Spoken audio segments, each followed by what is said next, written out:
सोबत होते आणि आता जाऊया आपण गणेश ठाकूर यांच्याकडे। गणेश ठाकूर सेना भवन परिसरात आहेत। गणेश, मवियाची आकडेवारी, ठाकरेंची आकडेवारी समोर आहे। सेना भवन मध्ये काय वातावरण गणेश?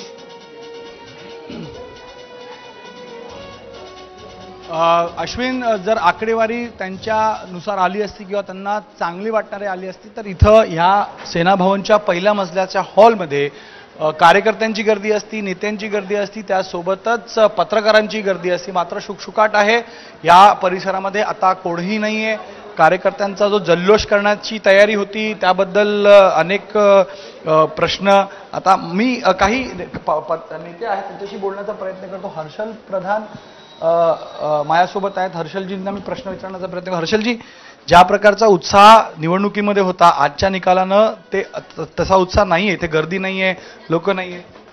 नाही, असं आहे, मला पूर्वी ना आम्ही काही वर्षांपूर्वी टीका करायचो, सत्तेतनं पैसा आणि पैशातनं सत्ता, तसं चित्र आज महाराष्ट्रात पुन्हा एकदा पाहायला मिळतंय असं मला वाटतं। हा धनशक्तीचा विजय आहे, जे ट्रेंडमध्ये दिसतंय तो धनशक्तीचा विजय आहे। महाराष्ट्रामध्ये ज्या सभा आमच्या झाल्या, जो रिस्पॉन्स आम्हाला मिळत होता, त्यातनं असं वाटत होतं की महायुती सरकारला महाराष्ट्रातली जनता बिलकुल पसंत करत नाहीये। परंतु जे ट्रेंड आता दिसत आहेत त्याच्यातनं असं वाटतंय की काहीतरी गडबड आहे, कुछ तो गडबड है दया।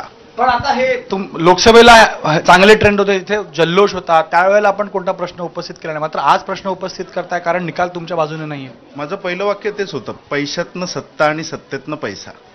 त्याच्यामुळे हे काय आहे, कसं आहे, त्याचं आकलन आम्ही करू, परंतु हे सगळं अनाकलनीय आहे असं मला तरी वाटतं। पण जय्यत तयारीची तयारी, म्हणजे आपण इथं जल्लोष जय्यत तयारी केली होती, त्यासाठी थोडासा निराश आहात? आम्ही अजूनही जल्लोषाच्या तयारीत आहोत ना, अजून पूर्ण निकाल यायचे आहेत, आम्ही आशावादी आहोत। आमच्या बरोबर जे झालं ते पूर्ण महाराष्ट्राने पाहिलं आहे, तरीही उद्धव साहेब लढतायत, त्याच्यामुळे आम्ही निश्चितपणे आशावादी आहोत। काय उद्धव साहेबांशी आपलं काही बोलणं झालं, आदित्यजींशी काही त्यांच्याकडनं फीडबॅक, कारण आपण संपर्कात असता, त्यांचं याबद्दल काही मत? आमचं बोलणं होतच असतं, आम्ही बोलतच आहोत, आम्ही सगळा निकाल।